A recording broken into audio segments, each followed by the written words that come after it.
It's a trap!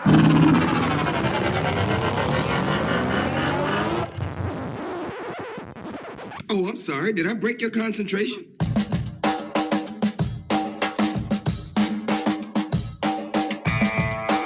This is the Team of Rivals podcast. Everything you want to hear from the big sports to the big screen. He's all by himself, fires into the end zone. Caught! Touchdown! No! Born into the windup in his first offering. Just a bit outside. He tried the corner this. He doesn't like you. I don't like you either. Time winding down. Michael for three. Yeah! Yes! She is gone! I don't believe what I just saw. Go crazy, folks! Go crazy! You believe in miracles? Yes!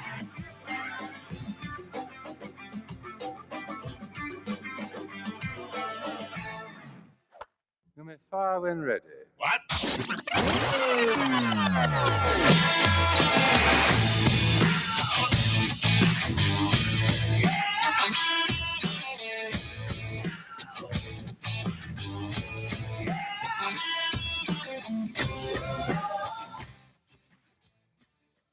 Fans,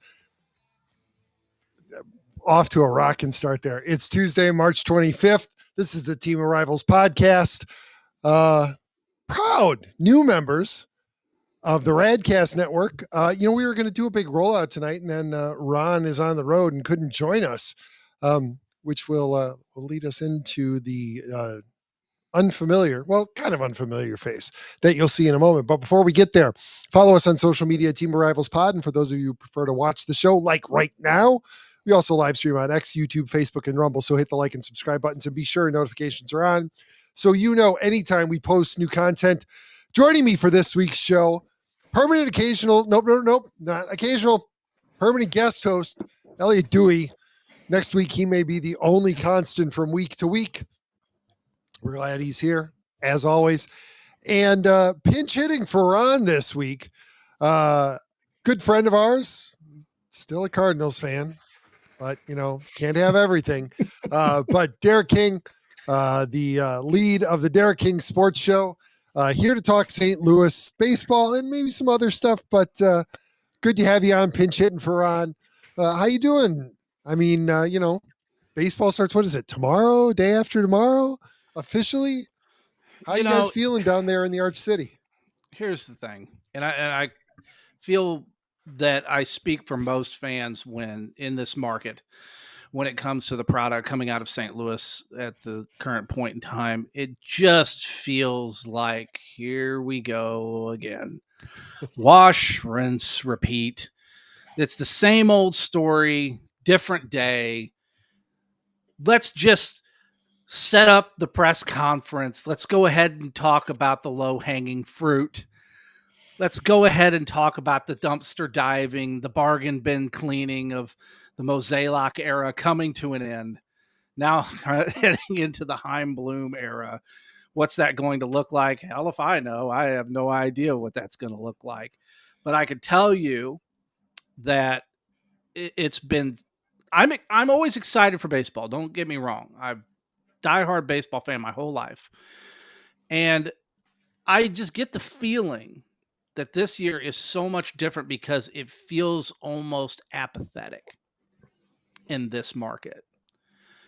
The approach of the fans to the St. Louis Cardinals and what has come out of that product the last 2-3 years has been a steady decline that you could track on a curve.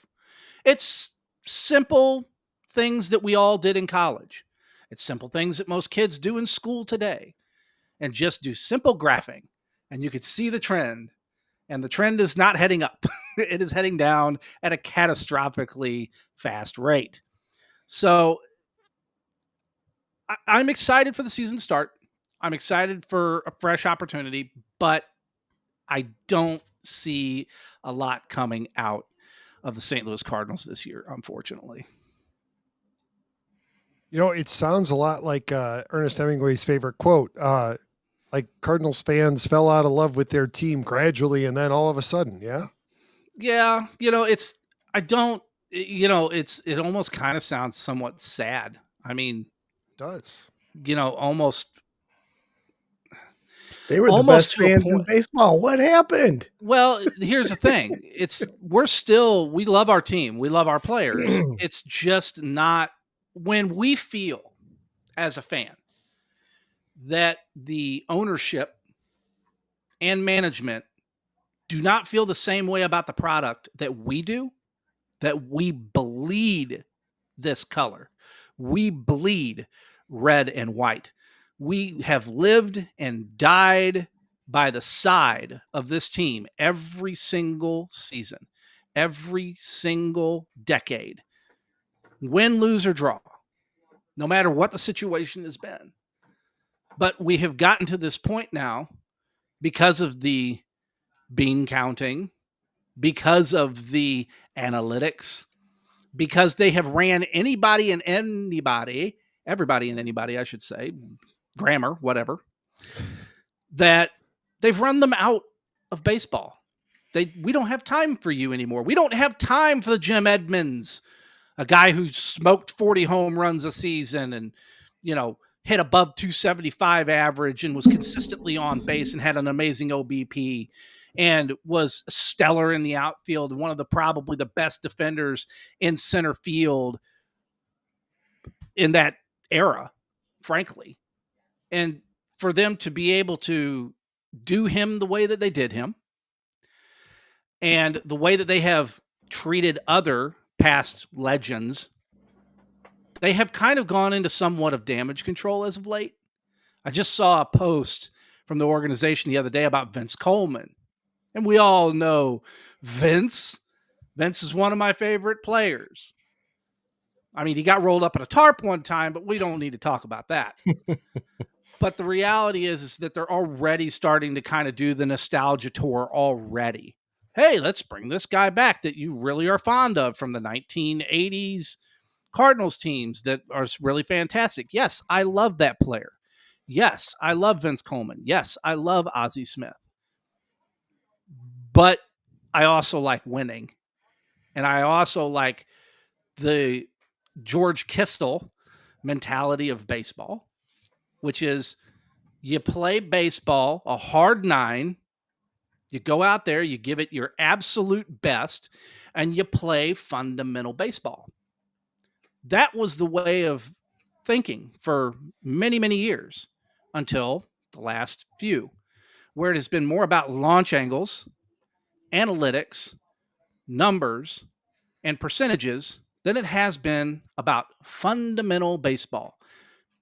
Getting in the batter's box, seeing your pitch, hitting your pitch, and getting on base or taking the walk, whatever's necessary to get yourself on base. Now it has become a launch angle fest. And from a player's perspective, I totally get it. I understand. Kyle Schwarber is a great example of a player that y'all had in Chicago that could smash a cover off a ball. But could he hit for average? Kind of ish.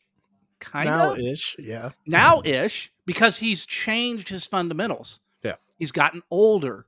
He's gotten a little bit wiser. Where he's at in the lineup, it just doesn't really revolve around him hitting dingers. He was hunting for a paycheck early on in his career. Home runs got you paid. Strikeouts as a pitcher gets you paid. Doesn't matter if you're a ground ball pitcher and you can pitch a solid 7 and you get 5-6 hits off of you a game, but you keep, you have a low ERA. You keep the score down. You have a lot of wins. That's not sexy. You remember the commercial from the late 90s with Greg Maddux? You remember that? Chicks dig the long balls. Yeah, chicks dig the long ball. Well, guess what? So does Major League Baseball. Yeah. Yeah, it's funny too because the Chicks Dig the Long Ball ads came from ESPN, who now wants to have nothing to do with baseball. No. And that goes beyond, if you take a step back several years and look at it, it's pretty clear that ESPN is no longer interested in being in the business of baseball, right? When we were in college, you could count on Baseball Tonight being on, like, for what, a solid 2-hour block in the afternoon. You get back from class, you were watching Baseball Tonight. Web Gems always were a highlight of Sports Center, and now you can't find a baseball highlight in the middle of summer when there are no other sports happening. I think you're right, Derek.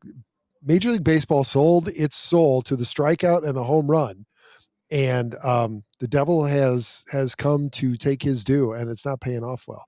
No. The way you describe Cardinals fans, Elliott, it makes me think, if it wasn't for the draw of Wrigley Field, I think Cubs fans would very much be in the exact same position, right?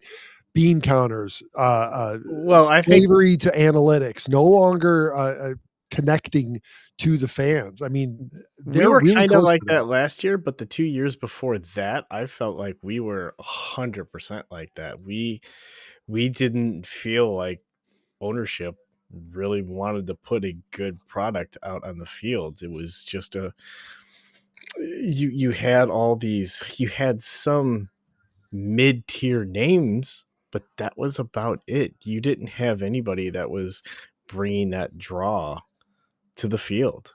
Not until they signed Dansby Swanson, and that. Yes, that was a name, but it wasn't your quadruple, your great star player that you would go to watch. Not until Kyle Tucker this year, who is a star player, who is a name. Now, he's not Bryce Harper, he's not Shohei Ohtani, he's not that huge name, but he's up in there in that A tier name that people know and will go watch. The funny thing about mentioning Dansby Swanson is that, and we talked about this at the time, you had the four named shortstops who are all coming out as free agents. I think it'd be hard to argue that Dansby Swanson hasn't performed the best against his contract from that free agent year. And he still hasn't performed anywhere near to what he was when he was with Atlanta either. Right. So, but I think Cubs fans in general are happy that he's there. I think Cubs fans in general are going to be happier this year with him because the focus isn't going to be on him. It's going to be on Kyle Tucker.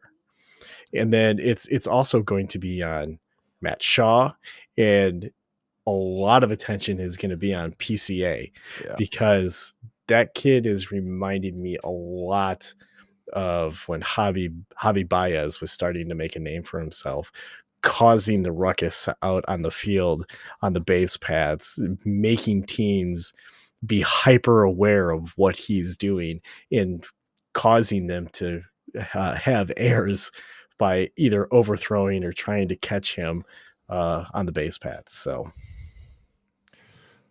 I don't disagree. I'm so looking forward to a full year of PCA having adjusted to the majors. Mm-hmm. So Derek, back to St. Louis, like, what's your thought? Is there optimism about Hein Bloom and that Cardinals fans are just trying to weather the storm through this last Mozeliak season, or is it a DeWitt problem? I think it's a DeWitt problem. I remember prior to the passing of Mike Shannon, we all know and love Mike, right? An amazing talent, amazing man.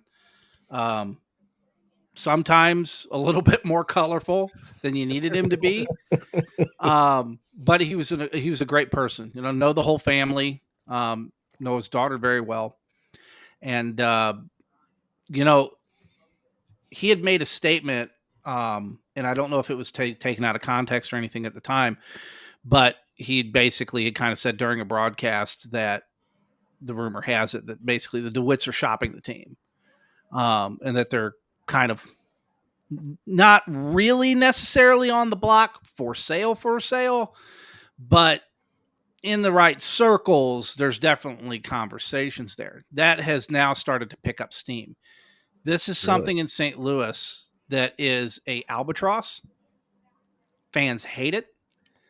They have never forgotten 1988 with the Big Red Cardinals moving to Phoenix. They have never forgotten 2015, 2016 when the Rams bounced back to Los Angeles. They have not forgotten, let's not forget, not too long ago, prior to this new iteration of Bush 3, there was a potential of the Cardinals possibly moving at that point in time. There was being rumors floated at that. There was being rumors floated in 1995 when the DeWitts bought the team that the team could potentially be sold to an outside buyer or some form of a group of individuals that may want to move that brand to a more suitable market. The reality is that the team's not going anywhere. There's no NFL team in St. Louis. It doesn't look like there's going to be an NFL team in St. Louis in the immediate future. So there's really no other competition outside of City SC, which, shout out, Ron. There you go, buddy. There's your City shout out for the show. No soccer minute for me. But I would say it's very much a DeWitt problem. It has become evident to pretty much most fans that the DeWitts have decided that it's more important to develop Ballpark Village than it is to focus funding a winning product on the field. And the biggest thing for me has been the bad contracts, boys. I mean, you guys have seen it with the Cubs with bad contracts over the years. You just look at the top 3 contracts on the team right now that are gobbling up a lot of that money. They have full no trade clauses in their contracts. Sonny Gray, Nolan Arenado, and Wilson Contreras. And I'm not saying that Wilson isn't a talented player, but why in the hell do you have him at first base? He's a better catcher. He's better at catcher, but you're sticking him at first base. Why? Because you want to bring up your rock star catcher that you've been developing for how many years in Ivan Herrera? You've been talking, he's going to be the heir apparent. He's going to be Yadier Molina 2.0 for the last, 10 years? Or not 10 years, I'm being facetious. Really the last 5, to be frankly honest with you. I think he's been last 5 in the system at some capacity. How old is he? He is, let's see, he's got just a little over a season. He's on pre-arbitration. He's making $800,000 this year. I want to say he's in his mid to late 20s. Okay. At this point. I'll actually have to pull that data up. So just give me a minute and I'll get around to doing that. But he's definitely in his wheelhouse. He's 24 years, 9 months, and 24 days. Okay. He's still really young. He's still pretty young. And then you still got another year. Why did you sign Wilson Contreras? Exactly. Right? Because Ivan was not ready. He was not ready. He was pretty good defensively. He just was not developing at the plate. And that was the problem, is that he just did not have the ability to hit whatsoever. But now you have this contract with Wilson that you've signed him to a big $18 million a year deal with a no trade clause. And you have Arenado on the books now, where Colorado's picking up most of that contract, but he's still making nearly $30 million a year. Or actually, I think total he's making $35 million for the year. I think the Cardinals are having to pick up like 21, something like that, somewhere around that range. And Sonny Gray's making, I think, $25 million this year. Again, full no trade clauses for all 3 of these players that are at the back end of their careers. As far as effectiveness, Sonny Gray's, he's above 10 years of MLB service. That's when you see the decline. And there are some questions about whether or not he's healthy, right? Right. I mean, he's been lost, having 3 or 4 miles on his fastball. Oof, that's exactly. Big time. And it's getting to a point where we as fans are seeing the writing on the wall and screaming at the DeWitts to do something, and they just go, nope. I think St. Louis may be the worst example of it, but I think Major League Baseball in general took the absolute wrong example from the Red Sox revitalization of the area around Fenway, right? They revitalized that in an effort to improve the team, to increase their revenue streams and to permanently improve the team. And they've largely done that. And everybody else took the lesson from that of, oh, well, if you build up the area around your ballpark, you're going to make more money. And we've seen it in Wrigleyville. We're seeing it at Ballpark Village, and you're seeing it at other areas around baseball. And I think that, and if you go and visit a modern major league ballpark now, you're astounded at the amount of entertainments that there are outside of the baseball game. And I think that that's a result of the Boston Red Sox. And I don't blame them. They did what was absolutely right for them and worked for them long term, but it's not working for the rest of baseball. Right. And again, I disagree a little bit because Atlanta's Truist Park, the baseball village around that is fantastic. Yeah, but that was before the Braves were good. They were starting to turn the corner when they were still at Turner Field. The other question I would have, kind of revolving around that, would be, look at all of the ones you just mentioned, Pete. What are those like when you go to them and you're in them? Are they secure? Are they safe? Do they have good food? Do they have good places to stay, good hotels, good parking? I could tell you unequivocally for a fact St. Louis has none of that. Yeah, neither does Wrigley. Well, it's got a good hotel across You are the street, more likely in St. Louis, and this is not an indication of the team. I want to give this some preface. I want to make sure that I get this across. This is not the team.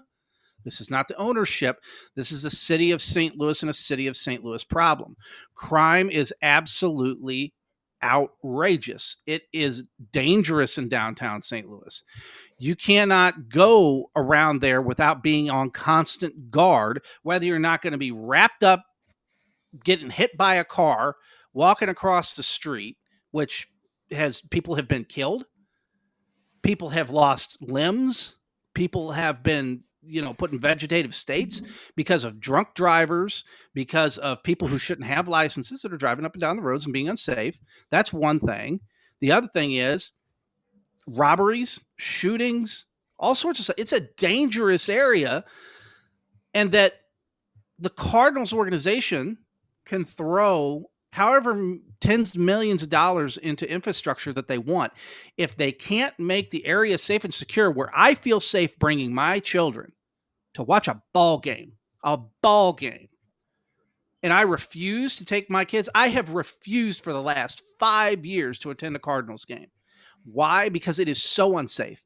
Because I personally know a man that I used to work with just not that many years ago. His daughter was killed by a intoxicated driver or a driver under the influence that had no license, no registration, no insurance, had been in jail more times than you can count. But guess what? Did anything happen to the guy? Nope. You let him out. And then he goes and commits another crime. This is another big problem with these ballpark villages, Wrigleyvilles, things of that nature. If you can make them to where what St. Louis City SC has done, again, sorry, another shameless plug, another Soccer Minute thing. Pete, I love you for that, bro. You gave me so much ammunition on that stuff. I'm just letting you know. I'm just going to go with it. St. Louis City SC has done it right. They have really done a lot. The Taylor family, Carolyn Kendall Betts, everyone that runs that organization that has done that, they A+++. I cannot give them enough credit for the things that they have done up and down Market Street that the Blues could have done for years that has not done. And I love my Blues. Don't get me wrong. But the reality of the situation is you could dump all that money you want, DeWitt, into that ballpark village. You could try to make this team as attractive as you want to be able to potentially sell if that's exactly what you're going to do. But if you don't do anything about the crime, if you don't get with city leaders and you try to figure something out, none of it really matters. Elliott, we had the same feeling when Ricketts bought the Cubs. Where as far as that feeling that Derek relays comparable to City, right? So where did it go wrong? because it seemed like everything was going in the right direction, right? He hired the right guys to run the organization. They hired the right manager to do things. He authorized a teardown. He renovated Wrigleyville so that it was a lot friendlier to both the casual and the diehard fan. So where have things turned that Cubs fans are now so skeptical? Because I got to admit, it's starting to get to me. I was driving home today and I was thinking about, and you know me, I'm the eternal optimist. Oh, well, let's give it a chance.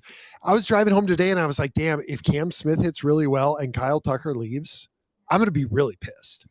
And I know that Matt Shaw is a tremendous prospect, and it doesn't solve it by moving Cam Smith to right field like the Astros have, because you still have the Seiya Suzuki problem.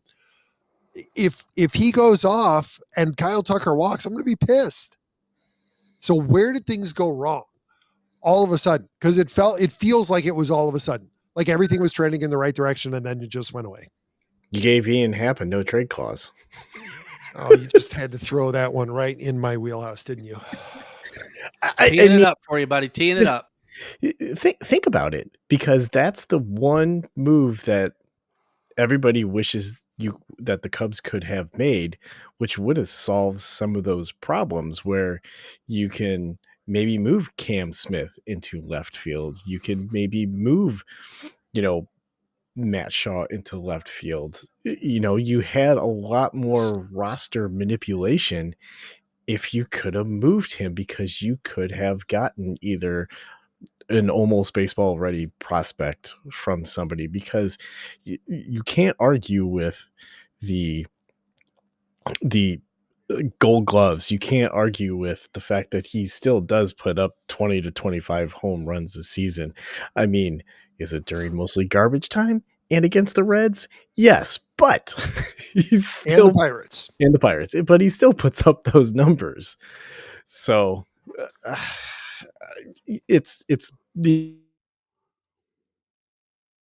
bad contracts that just kind of always seem to come back and bite us in the ass. So, and the thing that I'm worried about is yes, that is on the clause too. Yeah. Honestly, Elliott, the thing that I'm worried about is that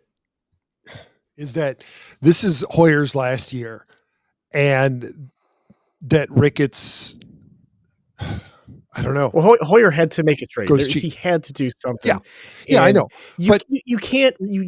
Hindsight is 2020. Nobody thought Cam Smith was gonna just rock the baseball in spring training with the Astros and make the opening. No. I'm not absolving Hoyer. What I'm saying is, I think that this is Hoyer's last year. I think that Ricketts is not going to extend him.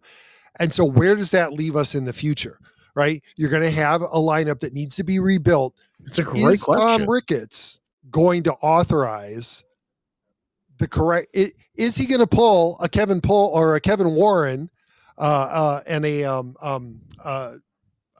Poles and make the right hire and not get in the way and allow and get the right person in place to do this right? Or are we going to continue to do what we've always done and just Band-Aid over a bullet wound, sign another big dumb contract that doesn't quite fit?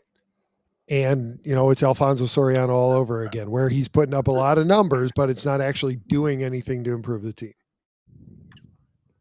Yeah, I think you have to. I mean, if anything, and this sounds so weird to say, but I think you have to take a page out of the Bears book, and you go get that right person. I mean, you go get that baseball-minded person who you may think is going to be the next Theo Epstein. That's going to, do the right thing, and then let them work to rebuild the roster and to do what's right for the club so that you are competitive for years. Well, this is some happy talk we got going on here tonight.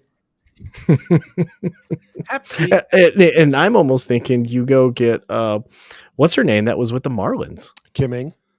Yeah, I think she'd be fantastic. Yeah, roll the dice. I mean, she was building a great ball club down there in Miami, and for some reason, ownership decided to blow the whole thing up. Like, for no apparent reason. Derek, so we've talked about the fundamental issues. What is coming out of Jupiter for bring us ignorant Cubs fans up to speed? What are we going to see coming out of Jupiter, Florida, and showing up in St. Louis this summer? Well, the one big thing that a lot of fans are excited about, I don't know about the organization, but the fans are excited about it. Victor Scott II. This kid is hot to trot. I mean, he is fast. He can hit. He can hit for average. He's got a little bit of pop. He needs to hit the weight room a little bit. He needs to pump up a little bit. He just needs to adjust his launch angle. Then he'll be fine. No, we're not going to get into that. He just needs to pump up a little bit, but I mean, the speed is there. The glove is there. He's got an above average arm. I think he's a solid center fielder. He's got some good range out there in center field. He's not going to be a Jim Edmonds, but he's definitely an upgrade from past center fielders that we've had over the last few years. I would even go as far as to say that I think he's a better hitter, definitely, than Harrison Bader, but probably a little shy in the fielding department just because of Harrison's speed. Harrison was so fast and so speedy at that point in time of his career. I don't know how he is now at this stage. He's probably lost a little bit of a step. We all do when we get older, don't we, Pete? Oh, hell yes. That's not the only thing that we lose when we get older. But, the thing is that Victor Scott II is really the big one that a lot of fans are excited about. And to be honest with you, I'm excited to see what's going to happen with a couple of these players, and I'll go to name them, specifically Lars Nootbaar. Okay, so he's in his first arbitration right now. He's making nearly $3 million. This is, I think, because he's got 3 years of experience of service under his belt, this is his year. If he does not break out this year, he pulls another Tyler O'Neill, he gets hurt, he pulls a Harrison Bader, gets hurt, whatever, you have a situation where they're not showing their full potential, you might be seeing Lars Nootbaar getting moved. You think so? At some point. I think so. If you don't see that, then I think that's a very high likelihood of probability. He's a hot commodity. He's still real young. He's still under arbitration. You got a couple of options on him. So I think that you could potentially see him. The one I want to see go right here, right now is Eric Fetty. That was a bad signing. I didn't like the signing from the very beginning. It's not that I don't like Eric as a person or any of that other stuff. This is a completely different conversation than Jack Flaherty, which I won't even get into. The fact is that Eric Fetty was just never a fit. There was the organization desperate for pitching, trying to fit a square peg in a round hole. He doesn't work. And this organization doesn't need a pitcher like him in the rotation. Could you put him in the bullpen? Potentially you could. But the reality is he's more of a pitch to contact type of pitcher. I'm really willing to see, and I really want to see, Luken Baker at some point in time pop up. Now, he's not on the major league roster this year, but I would love to see maybe in September call-ups. There's some time there. I would be thrilled to see that. That would be fantastic. I would love to see Ivan Herrera take another jump to be that amazing backstop that we've been told for the last several years that he's going to be. But the one outside of Victor Scott, the second that I'm the most excited to see perform, is probably Matthew Liberatore. Being in the starting rotation, your number 5 guy, I really want to see Matthew succeed. I look at him, and a lot of people have kind of attributed him to a Mark Mulder-esque type of pitcher. as far as his delivery, as far as his stature and his build, but he has a really good 12-6 curveball coming over the top. And if he could keep that on the outside part of the plate to a left-handed batter, or keep it off the plate to a right-handed batter, that's an absolutely untouchable pitch, and it's going to be your bread and butter. If he can manage to keep the velocity in the mid-upper 90s, then I think that he's going to do really well. He just needs to change speed and elevation, and as long as he can stay consistent with that, then I think that you're going to see a lot of success from Matthew Liberatore at the back end of the rotation, but he has to be able to get the innings. He can't. So you're advocating for a full-on youth movement. Do the Cardinals, do the pull Cardinals the plug. even It's do over. that? It's over. Pull the plug. It's done. It's done. I want to see the kids play. But Let's see that's them not play. Let's see what they got. You guys have been talking for the last 5 years about all these kids you've got, about all this talent that you've got, and that where are they? They're so good. Oh, this guy's fantastic. This guy's going to be the next, this or that, or this guy's so great. Do we remember half of the players that have just now been recently shipped out? Do we need to go back and talk about some of those players? Because we can. I don't really see the point in opening up old wounds, but Dylan Carlson was one of them. I remember going and watching him in Double-A in Springfield. And I know the general manager, and I know several people within the organization. I was standing there on the catwalk in the stadium at Hammons Field, and I'm standing there with the brass, and I said, "This kid is a stud. This kid is so good. He's gonna make it. He's gonna go somewhere. He's gonna be something." And I remember exactly what I had said walking away. So I said, if the front office at the big club doesn't F this up, and they did, they screwed it up, just like they always do. They taught them good fundamental baseball at the lower levels, and then they get them up top, and then they say, launch angle, launch angle, launch angle. Don't hit the ball on the ground. Don't try to run it out. Don't hit it for the gap. Don't do that. We don't want you to hit it on a rope. We want you to launch it, because you're a left-handed bat or you're a switch hitter, and you can hit for power to the left, but you can hit for average to the right. But we don't want you doing that. And that's what they've done with Jordan Walker up to this point. Ooh, the magical Jordan Walker. Remember all of us, even you Cubs fans, remember hearing we were terrified. Yeah, you guys were scared to death. We had you guys seeing ghosts in your dreams. It was so magical. The Cardinals PR machine at its finest, talking about the great Jordan Walker, the second coming of, I don't know, Mark McGwire or Albert Pujols or something, somebody just amazing and great and spectacular. And they screwed him up. Yeah. And he goes to Memphis and he does fantastic. He's bashing the cover off the ball. He's hitting for high average. He's hitting 300, 400. And I don't care what anybody says when it comes to the minors. If you could hit minor league pitching, you could hit the big leagues. It's that simple. You can. It's not, you're talking about a hair's worth of difference in talent between the two. It really is that close. When you're in AAA, it's not that far apart. It really isn't. So what's different? What's different when they go to the minors and they're in Double-A at Springfield or they're in AAA at Memphis? What's so different?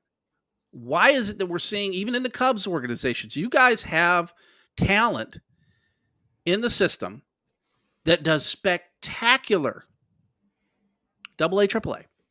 Why do they bomb whenever they come to the big leagues? Jake Slaughter, Matt Mervis. Yeah. I mean, is it because of the psychological effect to these players? Probably. Or half of it. But I think or it's also is the it because consistency from level to they're level. taught a certain thing down there. This is how you fundamentally play baseball, because let's not forget, it is their job to get you ready for the big leagues. Yep.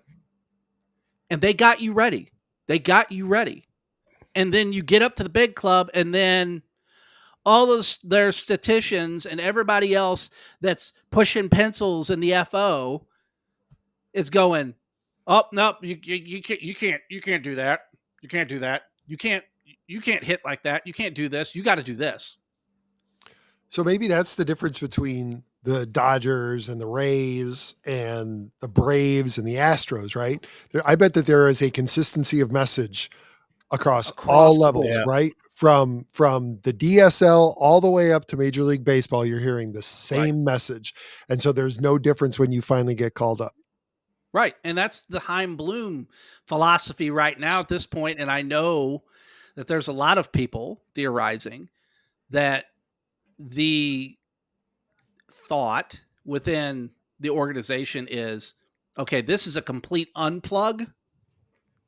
Pull it from Mozeliak and the way that he did things to now, okay, it's time. It's time. And that's the way we're going to do it now.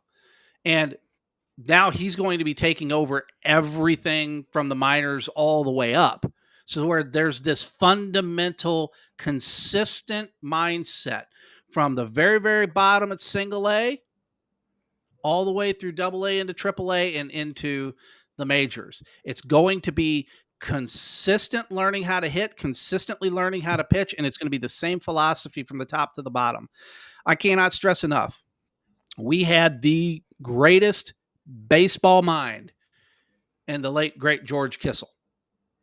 Mr. Cardinal, Mr. Baseball. You know, everybody's read Shane Deese and all this. Red was amazing, and he was Mr. Cardinal too as well.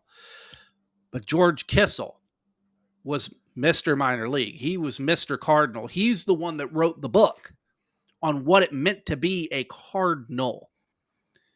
Let me give you a little history lesson real quick. In 1995, 94, 95, the organization's in turmoil.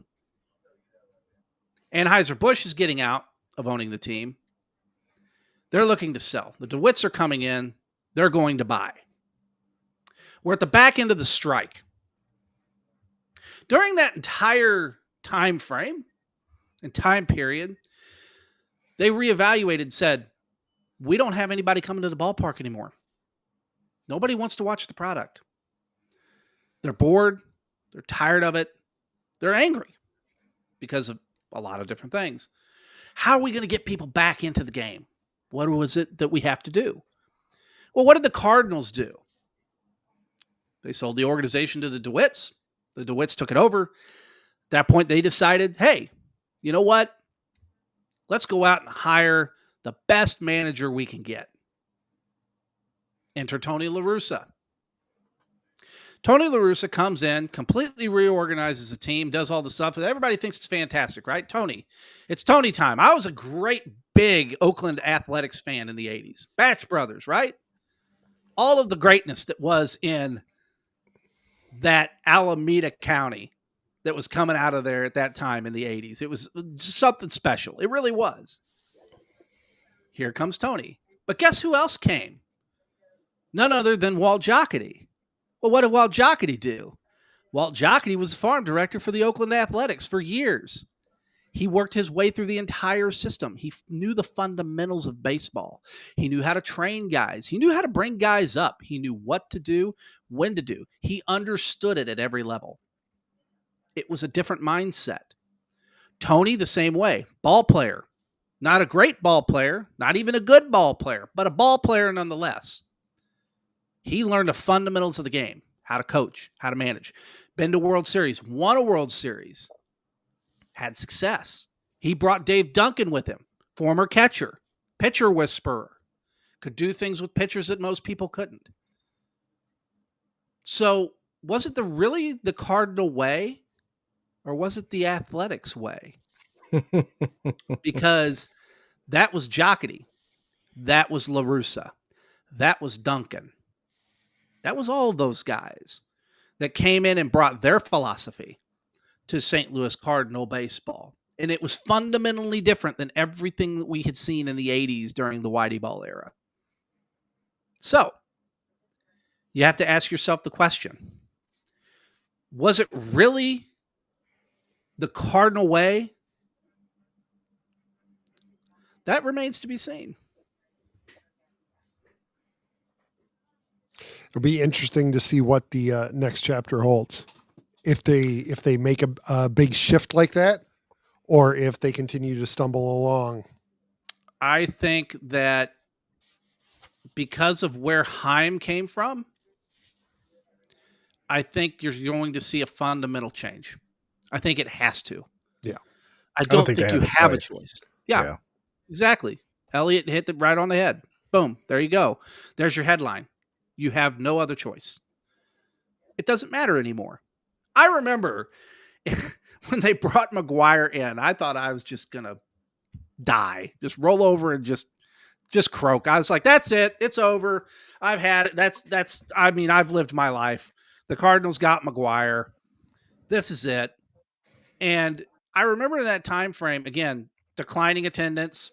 I remember watching games in the late 90s, watching games at the Expo Stadium in Montreal where there was hardly nobody there.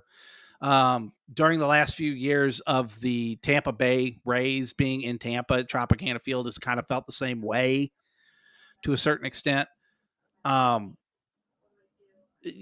really think that baseball needs to go back to the drawing board. Everything that they're trying to do has failed. Pitch clocks, universal DH, all the stuff it's not made it better. It's not fixed the problem. You have a image problem in baseball. What, Pete, Elliott, how much football do you guys watch? You guys watch Every a lot Sunday. of NFL? Big NFL Sunday. fans? Every Sunday. Okay, Elliott, who's your team? The Bears? You know Bears. Okay, I was a Bears fan. Whenever I didn't have a football team here in St. Louis, I was a Bears fan. I rooted for the Bears. I was rooting for the Bears during the Eric Kramer years. Nice. Let's go back to that time frame. Need I bring up the name Curtis Enos Oh, God. at all?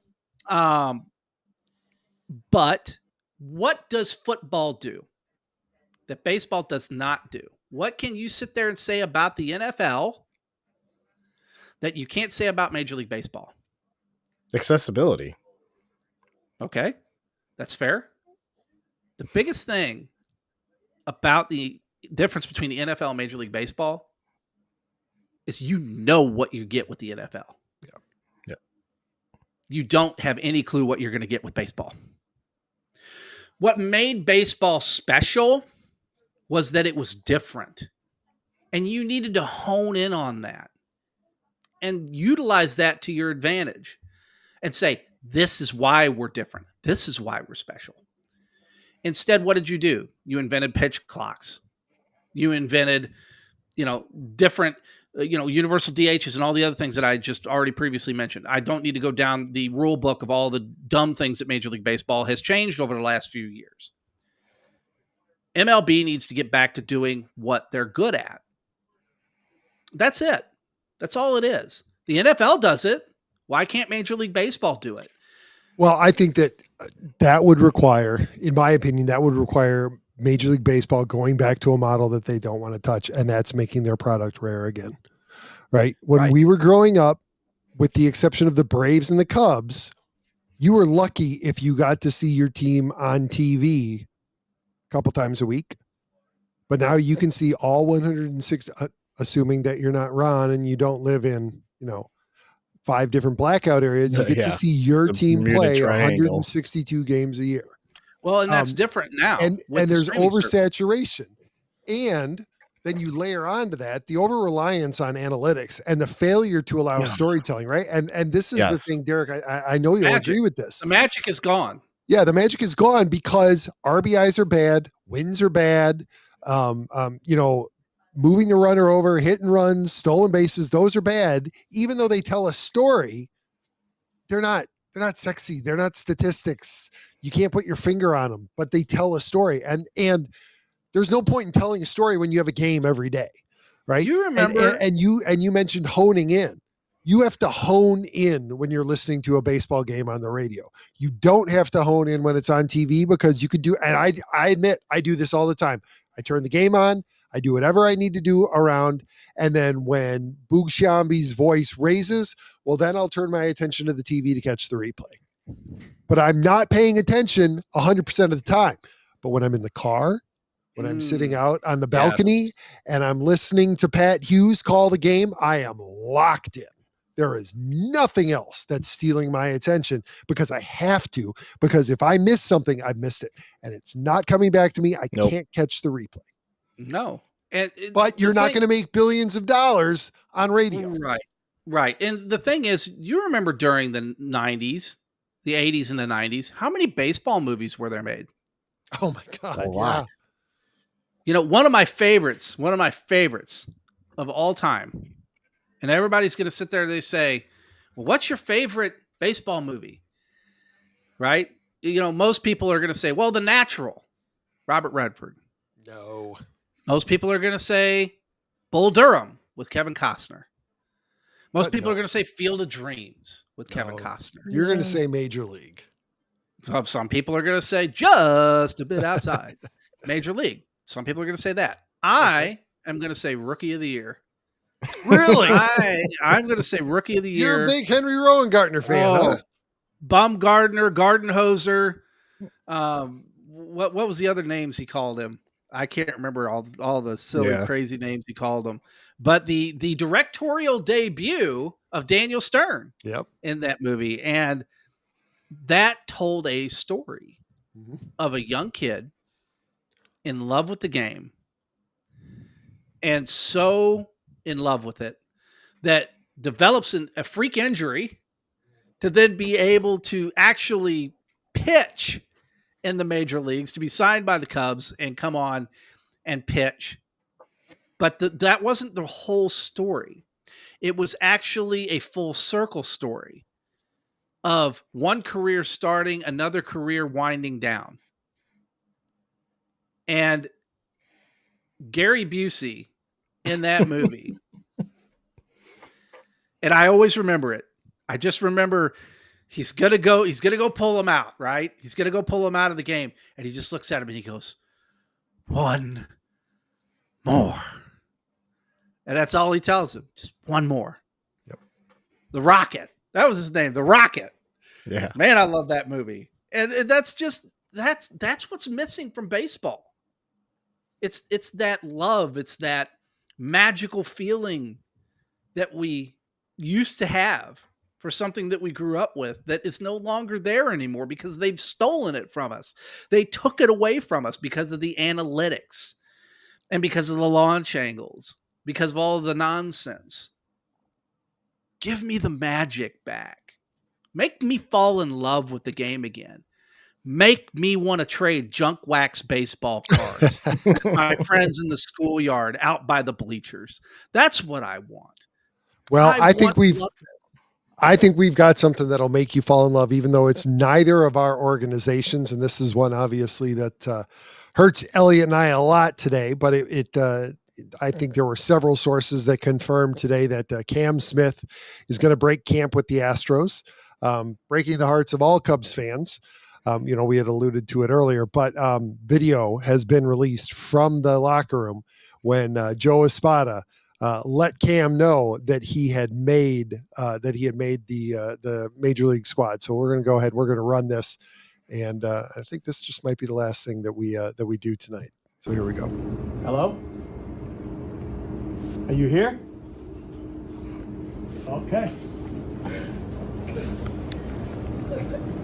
I should preface this with, he said that he would always tell, that he always thought about who he would have let know the first time that he made the Major League squad.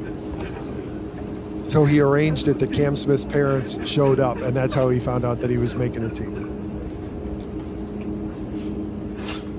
Oh my God.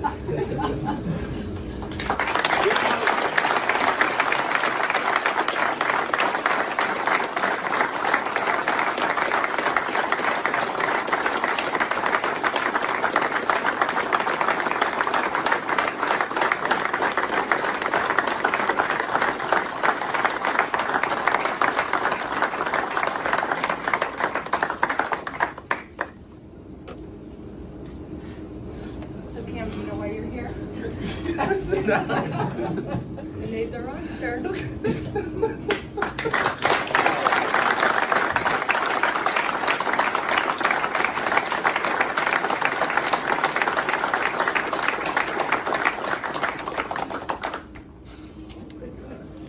Thank you, Joe. You got it. Hey, thank you.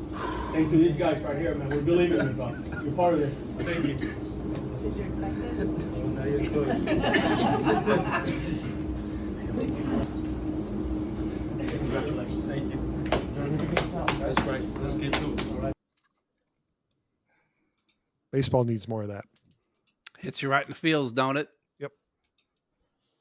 Make me love baseball again. Absolutely. I think that's the way we got to go out. So we'll leave it at that. If you enjoyed this episode, don't forget to leave a comment and subscribe. And hey, if you enjoyed this episode, you can almost count on Derek being back next week because I'm out. I'm taking the boy out west.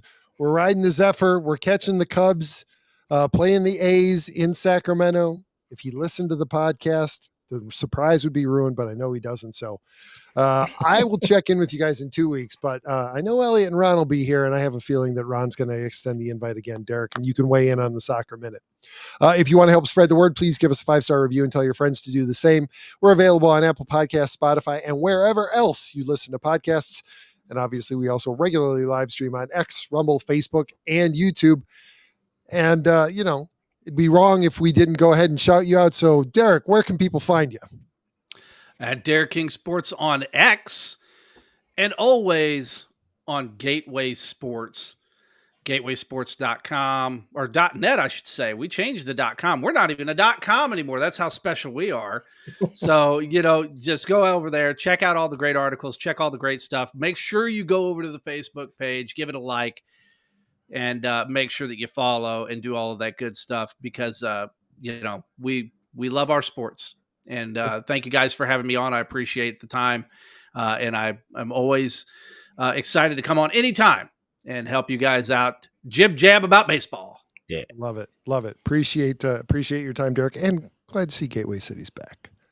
Elliott, where can we find you? At TOR_Elliott. And since he can't be here to object, Elliott, where can we find Ron? At TOR_Ron75. There you go. Finally, you can get in touch with us at any social media channel at Team of Rivals Pod, or you can email us at teamofrivalspodcast@gmail.com. And with that, boys, we're out. Have a great week, everybody. We'll talk to you soon. Happy opening day.